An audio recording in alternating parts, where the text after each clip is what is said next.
¿Conoces todo lo que la UADY tiene para ti? Proyectos, programas, plataformas, unidades de servicio y todo lo que debes saber del quehacer universitario. Tu opinión nos importa. Ven y compártela en Voces Universitarias. Conociendo tu universidad. Con patrimonio cultural, nos referimos a los bienes tangibles e intangibles que conforman la tradición histórica, social, política, urbana, arquitectónica, tecnológica y económica, así como sus expresiones, sitios patrimoniales o lugares de interés para el turismo. En Yucatán, tenemos un vasto patrimonio cultural, pero ¿quién lo protege? La Ley General de Patrimonio Cultural cuida la conservación, preservación y protección de estos bienes materiales, por lo que en caso de cualquier acción de restauración, modificación o conservación, se debe de solicitar un permiso a las autoridades correspondientes para realizarlo. Lamentablemente, existen bienes e inmuebles en nuestro estado en el abandono y descuido de sus propietarios, por lo que esta ley pretende dar lugar a la expropiación del mismo, debido a su utilidad pública y relevante interés cultural en beneficio del gobierno o del municipio. Nuestra universidad, a través de sus investigadores, profesores y el personal estudiantil, han trabajado con estancias de los gobiernos para ayudar en la preservación, protección del patrimonio cultural y abrir el diálogo en torno al tema. Incluso, desde su campo de exploración, han argumentado que no se deben de vender a los extranjeros los inmuebles. Al contrario, se deben de rescatar para la preservación cultural e histórica del Estado. Hoy en Voces Universitarias hablaremos sobre la nueva Ley de Patrimonio Cultural, una entelequia. Hola amigos y amigas, bienvenidos a un miércoles más de Voces Universitarias, Radio y Televisión. Yo soy Carolina Cervantes y el día de hoy les tenemos el programa Patrimonio Cultural, una entelequia. Es por eso que está con nosotros el doctor Iván Ariel Franco Cázares. Bienvenido, doctor. Muchas gracias. El doctor Iván es profesor e investigador del INA, pero me gustaría que nos platicara un poquito más acerca de cuál ha sido su labor. Bueno, yo soy egresado de la Facultad de Antropología, de la licenciatura en Antropología Social. Hice un trabajo histórico sobre la oligarquía nequenera, esa fue mi tesis de licenciatura. Después hice una maestría en formación del Estado moderno, trabajé el tema de las intendencias y sobre todo me aboqué al trabajo de la Intendencia de Valladolid de Michoacán, un trabajo que fue muy exitoso, ganó varios premios, inclusive a nivel nacional. Y después hice un doctorado en Ciencias Políticas, en donde desde entonces empecé a trabajar el tema de relaciones Estado-Iglesia, obviamente en México, con acento en Yucatán, para después, posteriormente, por cuestiones específicas también de nuestro trabajo en el Instituto Nacional de Antropología e Historia, involucrarme con el tema del patrimonio, se puede decir en términos amplios, cultural, ¿no? Del que también, por supuesto, he publicado algunos libros, escribo constantemente, formo parte incluso ya por distintas causas de organismos o con presencia, etcétera, ¿no? Con opinión sobre lo que está pasando en términos de la política cultural y lo referente al patrimonio cultural en nuestro país. Bueno, y precisamente hoy vamos a platicar acerca de esto, del patrimonio cultural. Doctor, ¿qué es el patrimonio cultural? El patrimonio cultural, así en términos muy amplios, es todo aquello que una sociedad, ¿no?, en un momento determinado decide conservar o decide proteger. Eso lo hace de forma, digamos que de una manera más puntual, sobre todo cuando se impulsa investigación o cuando se crean, por ejemplo, instancias para investigar, ¿no?, lo que considera que es su patrimonio cultural, tanto material como inmaterial, como también generando políticas que incidan en lo que es la preservación y la conservación de lo que consideraron que es su patrimonio cultural. Entonces el patrimonio cultural va más allá de bienes físicos. También claro. Hablamos de lengua, hablamos de tradiciones. Digamos que es lo último que se han dado cuenta que ha sido una parte importante de la que hay que proteger. Y que lo que se ha desarrollado de manera, yo creo que importante, interesante, no solo a nivel internacional, sino local, son políticas públicas.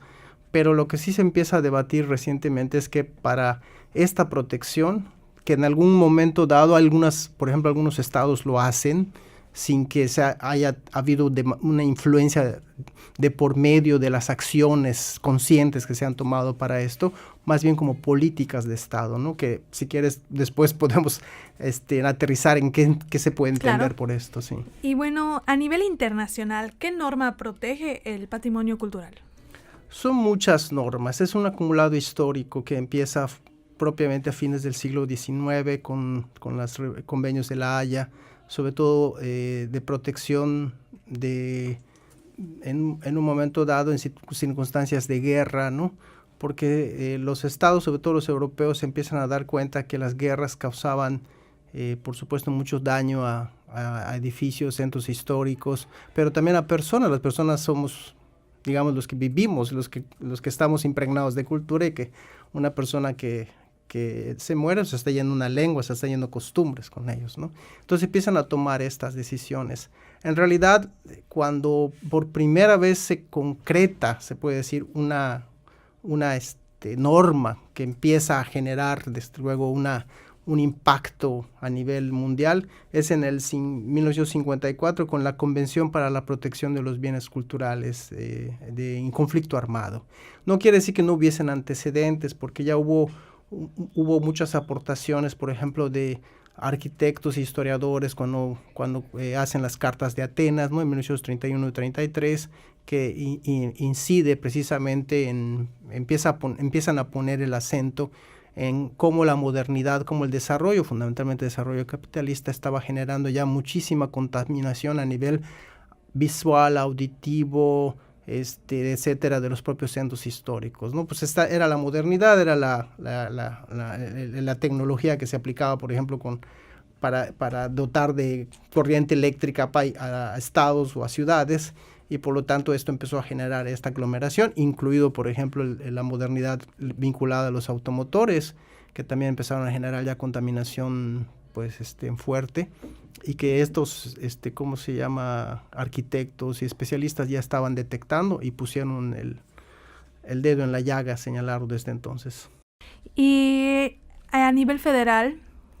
A nivel federal ha sido una producción muy amplia, ha sido importante, que remonta al siglo XIX, pero de manera puntual podemos hablar de la Ley Federal de Monumentos y Zonas Arqueológicas, Artísticos e Históricos, que en realidad aterrizó en el año 1972, o sea, es cuando se logra crear, y que sustituye a una interesante ley que era un poco más avanzada, más exigente, pero que en las condiciones en ese momento del país pues era prácticamente inaplicable, así se llamó Ley de Patrimonio Cultural de México. Muy bien, ahorita vamos a hacer una pausa porque vamos a hacer a ver y a escuchar un sondeo acerca del patrimonio cultural. ¿Cómo no? Pero sigan con nosotros aquí en Voces Universitarias, Radio y Televisión.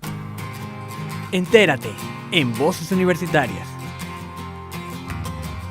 Es todo aquello que distingue a una región o a un pueblo, aquello que le da identidad como tal y que le proporciona un vínculo de conexión con su pasado para construir su futuro.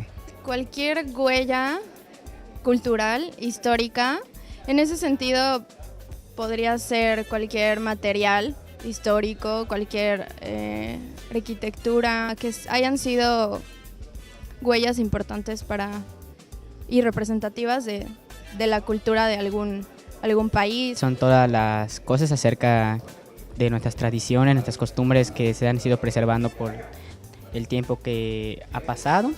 Hay discusiones que hablan de patrimonio tangible e intangible, que creo que el concepto se ha modificado. Pero una de estas ideas vendría siendo las casas del centro, consideradas como patrimonio cultural, y yo creo que esto encierra una serie de elementos como la historia, tal vez cierto tipo de arquitectura y la identificación con las personas con el espacio. Estás escuchando Voces Universitarias, conociendo tu universidad. Amigos y amigas, ya estamos de regreso aquí en Voces Universitarias, Radio y Televisión, después de haber escuchado y visto un sondeo. Bueno, estábamos platicando con el doctor Iván acerca de esta ley, la Ley Federal de Monumentos y Zonas Arqueológicas, Artísticas e Históricas. Es un nombre un poco largo, pero que vale la pena recordar, y que empezó en 1972. Sí, es una ley que vino a sustituir una ley que se había aprobado desde 1968, que se llamó precisamente Ley Federal de Patrimonio Cultural, que la noción en sí, que es todo un proceso muy complejo en el cómo evoluciona como patrimonio cultural el concepto, vino a sustituir esta ley porque implicaba, según mi lectura, una mayor responsabilidad del propio Estado e incluso de la sociedad a la protección de su patrimonio. En las condiciones en las que estaba obviamente el país entonces, pues fue casi imposible aplicarla. Realmente operó solo 10 meses y se pusieron de acuerdo los diputados. Sin embargo, esta nueva ley, la que se crea del 70 al 72, en realidad sigue siendo una de las más avanzadas a nivel internacional, porque integró además los elementos en muchos de lo que son su articulado, tanto los aspectos materiales como los inmateriales. No está tan explícito, pero de alguna forma los contempló. Y si bien no es una ley explícitamente sobre patrimonio cultural, en realidad es una ley que lo interesante es cómo hunde sus raíces cuando uno la estudia a fondo, por ejemplo, en algunos elementos que aportó la Constitución de Cádiz, pero también la legislación internacional de la que México siempre fue muy, digamos que de la mano en el desarrollo de lo que era la UNESCO con la propia legislación sobre patrimonio. Por eso es una ley también que implica pues una descripción muy larga, Ley Federal de Monumentos y Zonas Arqueológicas, Artísticas e Históricas, porque con todo lo que ocurrió en el siglo XIX, con todo lo que fue la defensa también del pasado prehispánico en el siglo XIX, con el grupo de los reformistas y los ilustrados, terminó cuajando precisamente esta legislación en el 72, y que es la vigente desde luego. Vamos a cumplir 45 años, yo creo que, de esta legislación. Y bueno, a nivel local, ¿cómo va la normatividad? En México, esto se lo debo obviamente a mis maestros con los que he tomado un poco lo que es constitucionalismo, ¿no? No es una cosa mía, pero yo entiendo que en México tenemos un sistema constitucional residual. ¿Qué quiere decir eso? Quiere decir que todo lo que se legisla a nivel federal ya no tiene por qué ser legislado a nivel local, pero si no está legislado a nivel federal, entonces puede ser legislado a nivel local. Y es el caso de general del país. Es decir, si ya está legislado, como en este caso, cómo debemos investigar, proteger y conservar los monumentos, las zonas arqueológicas, los edificios históricos, artísticos, la obra, la pintura, etcétera, entonces localmente lo que correspondería, como de hecho de alguna manera algunas leyes así lo perfilan, entonces legislar lo no legislado, que en este caso es lo inmaterial. En Yucatán tenemos una ley que se llama Ley de Preservación y Promoción de la Cultura, que es del 2005, se aprobó en el periodo de, si no me equivoco, de Patricio Patrón Laviada, y que es una ley en cierto sentido que tiene un cierto dejo de inconstitucionalidad, aunque eso se lo dejaría yo obviamente a los juristas, ¿no? Porque hace referencia a aspectos por ejemplo, de monumentos y demás que no tendría por qué hacer, ¿verdad? Aunque sí explícitamente dice que el Estado es una responsabilidad cuidar y preservar las costumbres y las tradiciones que forman parte de la identidad de los yucatecos. Muy bien, pues vamos a seguir platicando acerca de todas estas leyes y el patrimonio cultural, pero por el momento nos vamos a una pausa aquí en Voces Universitarias Radio y Televisión. Estás escuchando Voces Universitarias, conociendo tu universidad.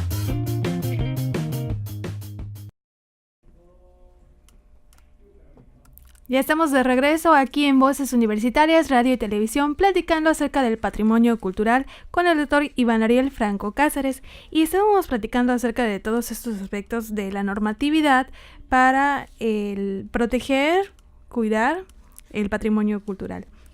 A platicar, no sé si nos quisiera decir algo más acerca de la normatividad, doctor. Pues un aspecto muy importante es que solo la ley federal, la vigente, es la que impulsa la investigación. Y que lamentablemente en muchas de las legislaturas locales, o sea, las leyes locales, ese aspecto pudiéndolo hacer, no se impulsa tanto. En parte porque lo hacen las universidades, ¿verdad? Pero sería sobre todo por la vastísima riqueza que tenemos en nuestro país no solo de cultura, sino de elementos que la gente está dispuesta a conservar y a proteger, que por supuesto sería importante empujar este aspecto de la investigación, ¿no? O sea, cuerpos de investigación que estén generando mucha mayor conciencia e importancia de elementos culturales que son, por supuesto, importantes para la identidad, para la memoria, etcétera. Hablando de analizar un poco acerca de todas estas partes que hace falta afinar con el Estado para que podamos contribuir a una mejor protección y promoción del patrimonio cultural, se llevó a cabo el primer Congreso Interdisciplinario del Sureste, pasado, presente y futuro del patrimonio cultural, en el Centro Cultural Wadi. Fue del 9 al 13 de octubre de este año, del 2017. Hubo una amplia participación de estudiantes e investigadores. Esta labor, usted fue parte. Sí, de hecho, siempre comento, y qué bueno, se lo comenté no menos de 10 o 12 periodistas en la época en la que estábamos involucrados en el Congreso. Muy pocas veces salió reflejado en sus notas. Qué bueno que esta se da la oportunidad, va a quedar grabado en radio, va a quedar grabado en televisión, porque esto siempre dije que fue una interesante coincidencia. A principios de año yo vine aquí a la facultad a comentarle al profesor Serrano de la continuidad del curso, me dijo que sí, y le dije que me gustaría porque en las clases de teoría e historia del patrimonio cultural, los muchachos de aquí de la facultad, ¿no? Ya habían algunos sacado trabajos interesantísimos, ¿no? En donde con no tanta investigación, pero con la suficientemente,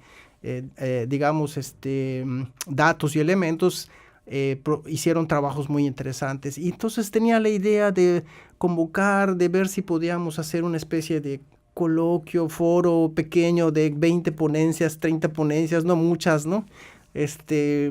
Y entonces posteriormente me llama él y me dice, es que los muchachos quieren hacer algo, te los voy a mandar. Ah, muy bien. Y entonces llegan y me dicen, queremos un congreso. Y les digo, oigan, ¿qué onda? ¿Saben lo que es un congreso? No, y ellos dijeron, empujaron, no, lo hacemos. Y entonces, ¿qué hicimos? Bueno, entonces nos involucramos como grupo, por supuesto que yo me moví a nivel institucional para decir que había esta intención, recibí todos los permisos, y entonces empezamos a trabajar. Una impresionante labor de equipo con los muchachos que integraron el equipo, de aquí todos egresados de la facultad, incluso algunos todavía alumnos, muchachos muy talentosos, por cierto, y entonces redactamos la convocatoria. Tienen evidentemente este dominio de el diseño y demás que se manda por las redes y demás. Y entonces resulta que decíamos, bueno, tendremos 40 ponencias, 50 ponencias. Faltando una semana para que termine el primer plazo de inscripción, empezamos a ver que bam, hasta que llegamos a 108 inscritos. Entonces eso es sumamente interesante y de aplaudirse y de todo el mundo. Y de todo el mundo, que eso fue lo más impresionante, sí. Sí. Y en torno a todo esto, ¿qué problemáticas se platicaron en este congreso? Mira, un aspecto importante que yo creo que coadyuvó en lo que fue la participación en la lectura fue darle ese sentido de la sociedad, de los estudiantes, los investigadores. Convocamos a reflexionar no solo en el pasado, en el presente, sino qué puede pasar con nuestro patrimonio. Eso fue yo creo que muy importante. ¿Y cuál fue esta reflexión? Es decir, ¿cuáles son las problemáticas que más mueven estos impulsos de mejorar? Básicamente un aspecto que, por supuesto, cuando con los muchachos discutimos, ellos tienen elementos, por supuesto yo trabajo también de alguna manera el tema, es el impacto de la globalización.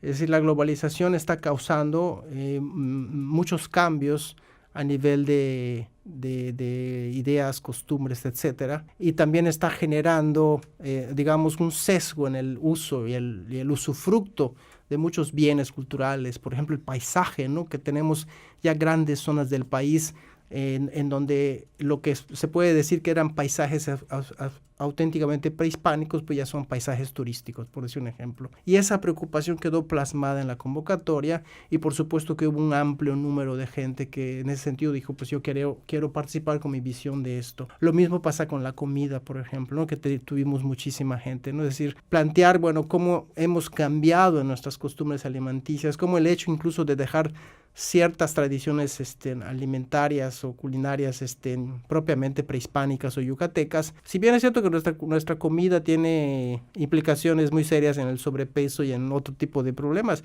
también hay otras que son muy, muy benéficas, ¿no? Sí. Y entonces eso también convocó un buen sector a compartir y a traer sus reflexiones. Gente que viene de áreas médicas, gente que viene de áreas biológicas, gente que vino de muchas disciplinas, ¿no? Porque eso fue otra parte importante, la interdisciplina. Al fin y al cabo es cultura. La cultura es... Así es. Y poner un poco en la llaga con lo que te decía al principio del programa, ¿no? Nosotros como sociedad, tanto mexicana como yucateca, bueno, ¿qué estamos dispuestos a proteger y cómo estamos dispuestos a protegerlo? Ese fue el sentido de la... Y bueno, ahora entramos a esta parte. ¿Quiénes somos responsables? Todos. Estado, sociedad. Todos, por supuesto que todos. Digamos que la UNESCO y el Estado han hecho parte de su trabajo, ¿verdad? Pero esto no corresponde solamente así, incluso a sus propios alcances, no. La sociedad tiene un peso muy importante y eso lo vimos sobre todo cuando se debatió en el grupo con el que decidimos darle los premios a los mejores trabajos, cuando uno de los trabajos que participó, que fue de una profesora de la Universidad Nicolaita en Michoacán, en Morelia, nos presenta un impresionante trabajo en el que habla con 200 músicos michoacanos de cómo ellos establecen sus criterios para proteger su música. Ellos, independientemente de lo que diga la UNESCO, independientemente de lo que diga el gobierno del Estado, etcétera, etcétera, cómo crearon y no fueron escuchados. Entonces se nos hizo evidentemente por la densidad, por la seriedad del trabajo, como ella hizo este ejercicio de plantear, ¿no?, la relevancia de que no es solo la música genera relaciones sociales, genera solidaridad, genera preservación de cultura. Eso es lo que se veía en su trabajo y fue impresionante, y por eso decidimos que eso era lo que había que reconocer, ¿no?, por ejemplo. Y bueno, ya llegamos a la parte final del programa. ¿Qué nos podría decir brevemente para fomentar el cuidado? ¿Qué podemos concluir de todo esto? Pues mira, me gustaría cerrar con algo que yo siempre he dicho y me lo he planteado en muchos foros. Nos hace falta una política de Estado. Y nos hace falta una política de Estado aquí en la entidad, por decirlo como ejemplo concreto, pero en realidad para todo el país. Necesitamos romper con el esquema borbónico de educar en castellano a todo mundo. Me parece que el hecho de que exista una enseñanza de las lenguas prehispánicas y con una estructura estable de enseñanza, creo que empezaremos a entender qué es vivir en diversidad y en el respeto a la gente diversa, ¿no? En este caso, para acabar por ejemplo, con siglos de maltrato, de desidia, en todo caso, Bien, a las culturas, sí. ¿no? Bueno, vamos a una pausa y regresando, seguimos con el cierre. Okay. Vamos a ver y escuchar un sondeo. Aquí en Voces Universitarias, Radio y Televisión. Entérate en Voces Universitarias. Considero que deberían existir políticas públicas encargadas de intentar preservar el valor de estos inmuebles. Pues creo que eso, en ese sentido, es lo que llamamos la privatización, y no creo que sea algo correcto que se privatice un patrimonio cultural y que no se le dé un seguimiento. No estoy de acuerdo con que se vendan, porque estarían vendiendo parte de nosotros. Eso debe preservarse como parte de aquí, y no me parece bien que se venda para otros fines. No soy muy partidario de la idea de la venta, y sobre todo de la venta con qué intención, y del abandono me parece igual algo muy lamentable, porque bien si estos espacios podrían ser utilizados para otros fines, yo creo que el hecho de que se vean como meros productos no permite la utilización de estos espacios de una manera más agradable para la sociedad. Estás escuchando Voces Universitarias, conociendo tu universidad. Amigos y amigas, estamos de regreso aquí en Voces Universitarias, Radio y Televisión. Ya llegamos al final del programa, pero para concluir, doctor, estábamos platicando acerca en sí del patrimonio cultural y de este programa, Ley de Patrimonio Cultural, una entelequia. Bueno, una entelequia, de acuerdo al diccionario, es una situación, cosa o persona perfecta e ideal que solo existe en la imaginación. ¿Qué podemos decir con eso? ¿Qué quisimos dar a entender? Que hace falta un largo proceso, pero que es posible. Sí, porque a final de cuentas la cultura mexicana es una cultura viva, que si bien es cierto ha sido, pues como en todos lados, influenciada por muchos procesos externos, de los que inclusive han aparecido otros elementos. Como dije al principio, el hecho que nosotros tengamos una vocación por proteger aquello que nos identifica y que sobre todo hasta el momento le hemos llamado protección de zonas y monumentos arqueológicos, artísticos e históricos. En la propia legislación hay elementos que invocan precisamente estos aspectos inmateriales, ¿no? Las danzas, la música, etcétera, etcétera. Es decir, y además en eso también ha habido tradición, no solo de investigación, por ejemplo, del instituto, que tiene 200, 300 antropólogos, etnólogos que continuamente están aportando sobre esto, sino también en las propias universidades. O sea, hay zonas del país o estados del país que tienen una vastísima producción en cuestión de cultura y simbología, etcétera, ¿no?